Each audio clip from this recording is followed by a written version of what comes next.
So here's an example of the slug test data sheet. Its general format is similar to the one that we put together for the pumping test.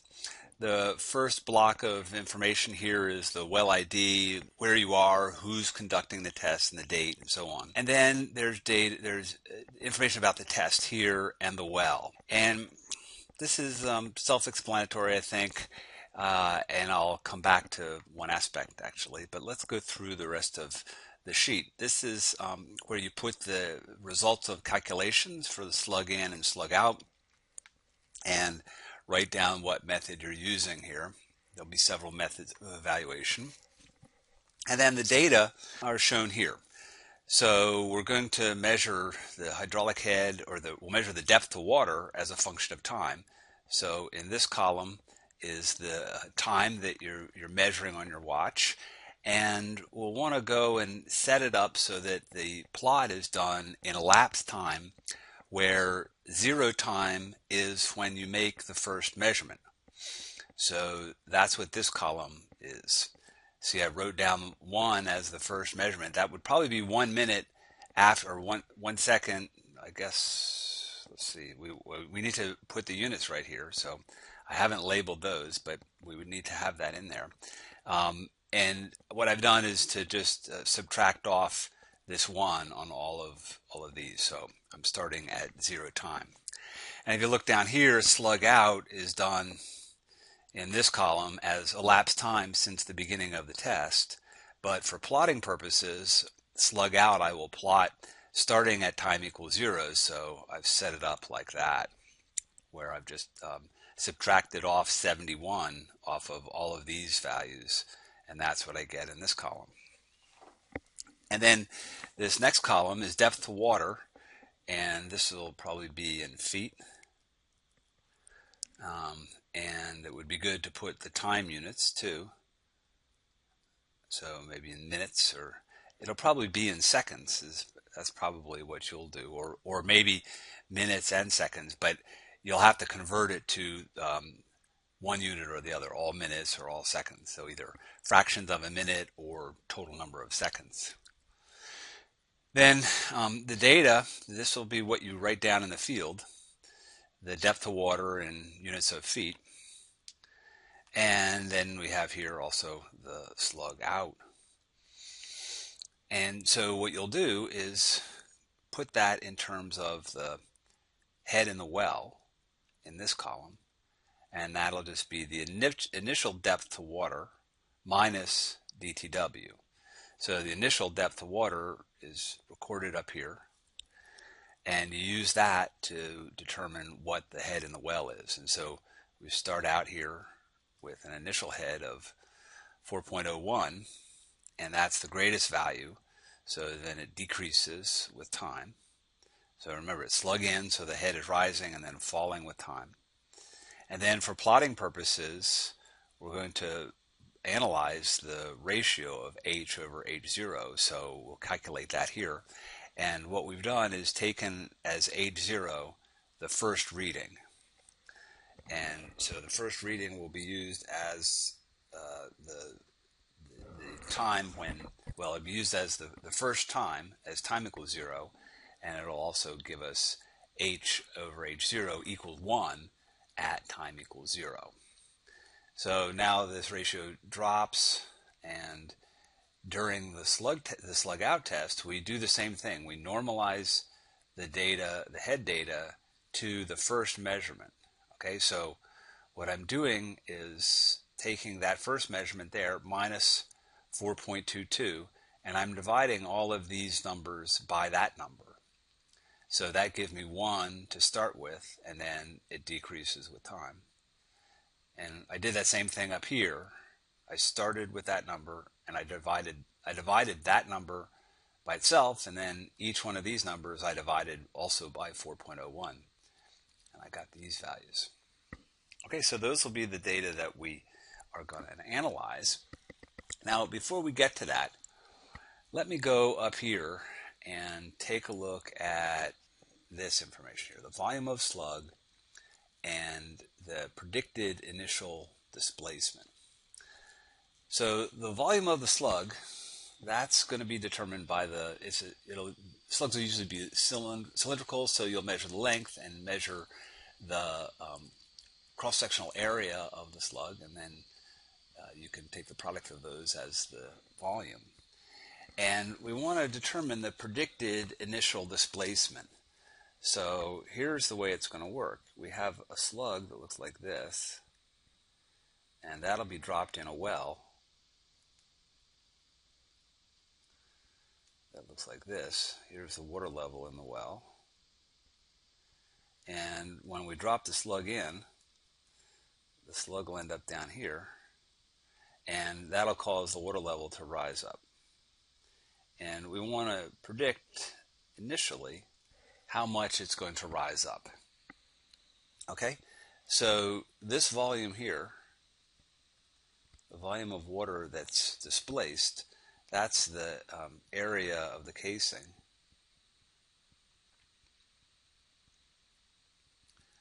times the initial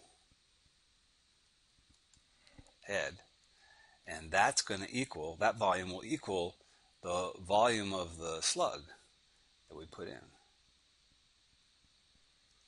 So the initial head that we're expecting, the initial amount of head rise, is the volume of the slug divided by the area of the casing.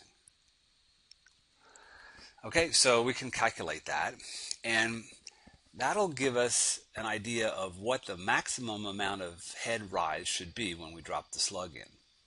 What usually happens is that the first measurement of the head, what you get right here, is a bit less than what you calculate as the maximum.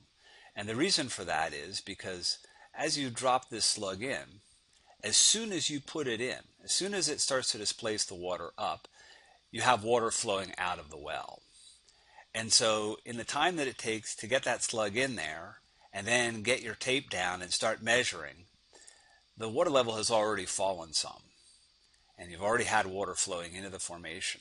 And so the actual initial head that you measure is a bit smaller than this.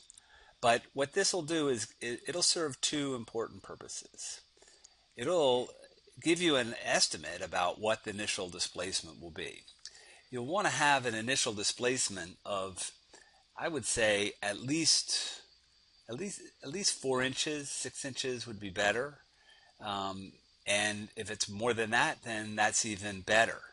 If it's smaller than that, then the accuracy that you have in measuring the hydraulic head, measuring the depth of water with your tape, will make it difficult to get a good set of accurate data for the analysis. I mean, you could imagine if you're only displacing the water by, say, ½ an inch, and you're measuring this with a measuring tape that is only able to measure to an accuracy of, say, 1/10 of an inch, you're just not really able to get very many accurate points. So to give you an idea about how much displacement to expect initially, and then you can plan accordingly. One of the things too that you should do when you're planning the strategy for the well, notice here, this is the data set for the slug-in well. I don't know, there are about 15 data points there. So what you need to do is have enough data points so you can plot this by hand and fit a line to it. And so you need to have more than 2 or 3, but you don't need 100 points. 100 would be more than is needed. 2 or 3 probably is not quite enough. So somewhere in between. 10 points would probably be a minimum, but 10 points would probably work okay. 20 points, that would be good. So what I would do is take this initial expected displacement here and then divide that up into, say, 20 intervals. And that's going to be, say, the ballpark interval that you'll want for the head to drop at in between each reading. Now, when you first start making the measurements during the test, you're going to want to make them as fast as possible. So you'll make measurements it'll probably be every 10 seconds or 15 seconds, something like that. And so these first few measurements here will be made as fast as you can. But then what you should do is take a look at the data and see how rapidly the water level is falling. If it's falling rapidly, and if each measurement, each change in head is about the change in head that you've described here, then you better just keep on measuring as often as you can. But if the amount that the head is falling is less than the measurement that you've made here, or then the 1/20th of the total 1/20th of the maximum head change.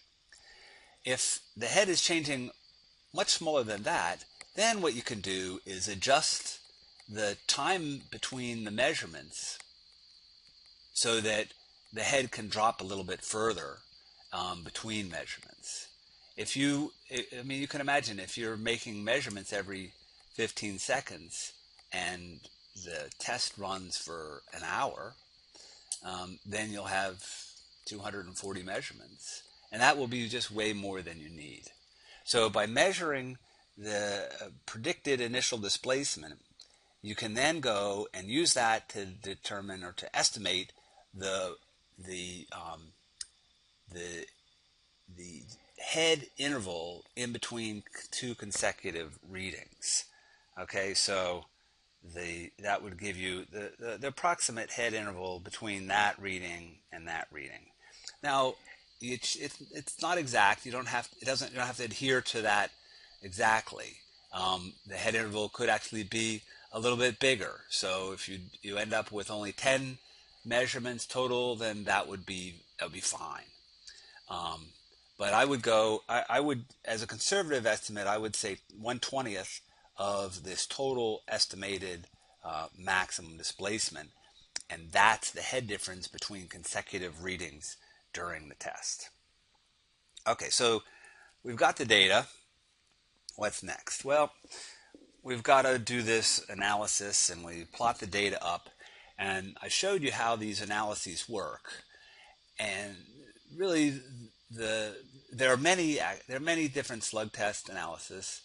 The simple ones assume that h over h0 is e to the minus alpha t. So it drops off as a negative exponential. And if this is the case, then if we plot h over h0 on a log axis, so here's h over h0, and this is a log axis. And so if we do that, then that makes this the equation of a straight line. So what I've done is to give you the right kind of semi-log axis where the y-axis is log. This is one log cycle from here to here. And then the time axis is just a linear axis, and you can fill in what the time scale is here. And what I would do is make this time scale so that it spans the length of the slug-in test. And then go ahead and plot up the data. And I would just plot the data by hand and fit the resulting data with a line. And you do a best fit line. You should check and make sure that the data that you plot, your first data point should be right here at time is 0 and h over h0 is equal to 1. And if you generated the data like I showed you on the previous slide, then you should be able to plot slug out on the same axis, and the first slug out point should start right there. Okay? Some people end up not restarting the time, and so they end up with slug out here. Don't do that. Slug out should be plotted where you reset the time to 0. And that'll make it so that you can plot slug in and slug out on the same axis. And they should be fairly similar.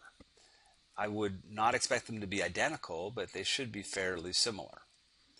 Okay, so you plot the data up and you fit it with a line, and here's that line, that dashed line. And then right here on this worksheet, I put in a dashed line right there. And that is h over h0 equals 0.37, that dashed line.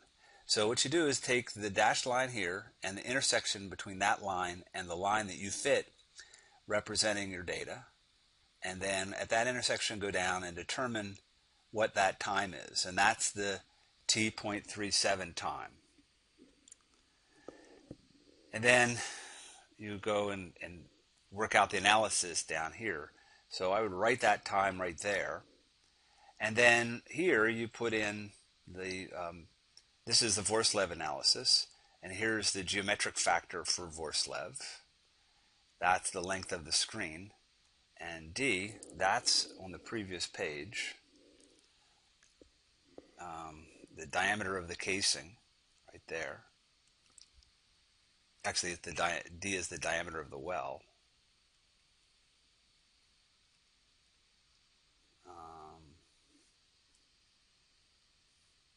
Actually, I'm not sure. I don't recall which one it is. Let me think. It's probably the diameter of the casing. It should say on the worksheet. There should be. I've covered over with the text box that says 0.5 feet, but I'm pretty sure the diameter of the casing should be D, and the diameter of the well will be something else. It'll be labeled though. And remember, the diameter of the casing. This is the plastic part that sticks up, which is where the water level is, and the diameter of the well, that's the boring that was made to create the well. Okay, so there's D. Plug those values in there, and then calculate it, and that gives you this RE, this geometric factor. That goes right there, and then yeah, so here's DC, lowercase dc, that's the diameter of the casing, and this uppercase D is the diameter of the well. And the way this is going to work is that D is the well diameter, and DC is casing. So let me just draw out a sketch. So if the well looks like this, so there's a plastic pipe, then the diameter of the well is here, and the diameter of the casing is here. So the wells that are in the bottoms and that are completed in the saprolite look like this. Wells in the rock, though, look like this. They go down. There's casing. There's 6-inch casing. And then there's an open hole in rock, like that. So this is rock. And in that case, the diameter of the casing is 6-inch, and the diameter of the well is 6-inch. Okay, so for the wells, the deep wells in the rock in the botanical gardens, the D of the well and the DC of the casing are the same. But for the wells that are completed, that are in the saprolite or that are down the bottoms, they'll have smaller casings. I guess really for our wells, all of the 6-inch wells will have these two terms be equal to one another, and the wells that have a smaller casing will have these two be different. Okay, so you need to know what they are. You fill in these blanks and do the calculations for the geometric factor, and then you need to know DC from the completion. That's from this plot up here, and RE is right there. And so those three numbers go here, and you do the calculation, and there's the result. And this is for transmissivity. Okay, so that's what you'll get as a result of this calculation. In order to get the hydraulic conductivity, then you'll have to have an estimate of the thickness of the aquifer. So the diffract method is the same formula as shown here. It's right there, and the this geometric factor is just simply given as 1. So it's a pretty easy calculation. And then Bouwer and Rice is shown here. So for Bouwer and Rice, we need to start off by getting this TC. This is the time of one log cycle. So let's go back and let me erase this stuff. So for the Hvorslev and for the Diffracts method, we need T.37. But for Bouwer and Rice, what we need to do is extend this out so that it goes one full log cycle. So there's 1 and there's 0.1. So this is one log cycle. And you need then the time that it takes for the heads to fall from 1 to 0.1. So you've had 90% of the change in head occurring over this time. Okay, that's the time that's needed. And you determine that time and then put that right there. That's what's going to be used for Bouwer and Rice. Okay, so to do the Bouwer and Rice, remember this is the analysis that includes the more complicated geometry. It allows there to be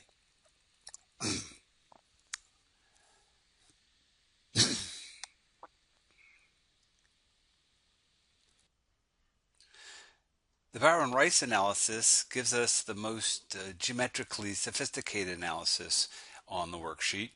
It allows us to analyze a well that is partially penetrating through the aquifer. So the screen is right here, and the bottom of the screen is above the bottom of the aquifer, and the top of the screen is potentially below the water table. And so this also allows us to analyze a water table aquifer. And so the way to do the analysis is to, you need a characteristic time for the analysis. And like Hvorslev, you have this characteristic time, but unlike Hvorslev, it's not T.37. So what you need to do for this one is, let's go back to the data sheet. And so here are the data, and we fit it with this line. And so for Hvorslev, what you need is the time, the elapsed time for the head to fall by 1 order of magnitude, or 1 log cycle. And so we go from there to there. That's 1 log cycle, and that takes this amount of time. So if this is the last data point that we have, we would extrapolate this out and get the time. And it's about 46 minutes for this particular test. So once we have that value, that would go right here, 46 minutes. And then we need to do a set of calculations here, and the one that we use will depend on what the geometry is. So if LW is less than B, so here's LW down here, the distance from the water table to the bottom of the well, and B is the saturated thickness of the aquifer. And so if LW is less than B, then it means the bottom of the well is above the bottom of the aquifer. And that's the most general case. And if that's the case, then we need to calculate what this is. And ultimately we're after what that term beta is. If LW equals B, and the bottom of the well goes down to the bottom of the aquifer, then we can use this formula for calculating beta. Beta is just going to serve to be it's really another geometric factor. Now, in order to calculate it, what we're going to need to do, let's take a look at the first example. So for this calculation, we need to know, here's LW and D and B. Those are all from our sketches, and this would be data that we would have probably, hopefully, on the first worksheet. So we would just know that from how the well was constructed. And to do the calculations, you see we have these terms A and B. And A and B, those are determined down here on this plot. And here's how to do it. we first determine 2LE over D. And so LE here is the length of the screen, D is the diameter of the well, and we do that calculation. And then we determine where that value falls on the plot. And if it's right there, then we go up, and I would draw a line that's a bit tidier than that one. But we go up and intersect these curves. And so we're after A and B, so we come up and there's B. And we go over there and read the value off of that scale for B. There's A, the solid line. And you can see this is the scale over here for A and C. So we go over here and read A off of that scale. If we had to calculate, I guess we read A. If we had to calculate C, then we would also read C off of this scale. C is what you would use for this calculation. Okay, so once you determine A and B, we know these other parameters. And so this is the basic formula right here. And what I've done is reproduce the formula with blanks. And so you fill in the blanks, and that just helps keep straight what the calculation is. And so you fill in the blanks and do the calculation, and you write the result there. And if you have LW equal B, then you do this calculation. But it's still the same thing. You have to determine this term C from the plot.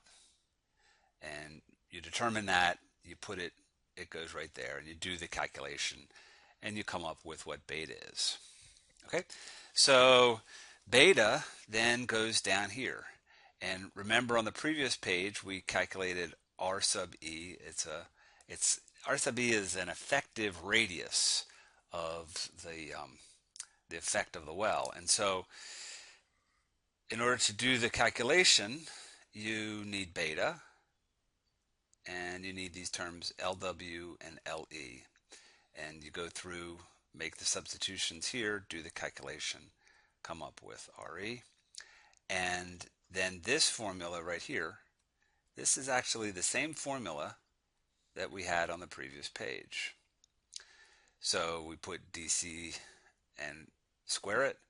We put in the, this time here is, oops, that time is right there. Oh, it's right there. Okay, so it's important to keep in mind that the time that we're using for the Bouwer and Rice, it's a different time. It's the time for the heads to fall by 1 log cycle, and that's used here in the calculation. And then RE goes here, and you do the calculation, and you have the result. And the units in all of these cases are determined right here. So in general, for these worksheets, what you need to do is use all the same basic units. So all the lengths need to be done in the same units, and all the time has to be done in the same units. So all of the tapes, the water level tapes that we use, are in increments of feet. And so that is a pretty good reason for setting the length scale to feet. And then either minutes or seconds would be a typical time scale. And so you'll end up with a result of that gives you transmissivity. Transmissivity has units of length squared per time, and the length and the time that your result is in will all depend on the length and time of the data that you're using. Okay, so when you do the slug tests in the field, you'll have, well, with the slug test data sheet, each time you do a slug test, you'll generate 3 different values of K or T. And so what do you do? I mean, these are 3 different interpretations of the same test. And so there may be reason to pick one or the other depending upon the geometry of the well and so on. But you also may have several wells in the same vicinity. They're in the same aquifer, and you may just need to have a single estimate of the property of that aquifer. And so how do you do it? Well, there are a variety of ways of averaging the hydraulic conductivity, and the way that would be is probably used the most for coming up with an average value when you have multiple measurements in an aquifer is to use the geometric mean. And the way to do that is to take the different values of the hydraulic conductivity and take the logarithm of them. And then this says add them up and divide by the number. But basically what this is, divide by the number of measurements that you have. But basically this is the average of the log of the hydraulic conductivity. So that would be P. And then the average, the geometric mean, is 10 to the power of P. So we take the log and take the average of that, and then 10 to that power is the geometric mean of K. And so that's what I would recommend using if you need to have, if you need to take multiple measurements of hydraulic conductivity and come up with one value that characterizes a formation. And you'll have a couple of exercises where you'll need to do that. Okay, so we've seen two different kinds of tests, slug tests and constant rate tests, and they have pros and cons, both of them. Slug tests, one of the advantages of slug tests is that one person can do it. You can use simple equipment. You don't need any power. You don't remove any water from the well. It can be done relatively quickly, although the actual time depends on the transmissivity, and in tighter wells the time that it takes may be, well, it will be longer. So those are some of the plus aspects. All of this means that slug tests are pretty inexpensive to do, and as a result of that they're fairly common. Consultants use them quite a lot. Because no water is removed from the well, they can be done in contaminated wells without having to remove water and having to treat the water. A lot of times there won't be any power at a site, so since you don't need any power, that's convenient. It's generally always possible to bring a generator, but that's fairly cumbersome, and if you don't need to do that, then that's a plus. But the downside of slugs are that it's really just a local value of the properties. The slug only moves a small volume of water, and so the amount of the aquifer that's affected is really pretty small, particularly compared to a pumping test. So you're just getting a local measurement, and if what you want is a large-scale average, then slug tests aren't really going to be what you want. Another pretty big downside is that slugs are affected by well skin. With the typical slug test, you measure the data in the well where you're making the slug. And so if there's a skin between the inside of that well and the formation, then the flow from the inside of the well to the formation has to go through that skin, and the results that you get are going to be affected by that skin. And so that's not so good because you really can't tell whether you're measuring an effect of the skin or you're measuring an effect of the formation. So that's kind of a bad aspect of the slug test.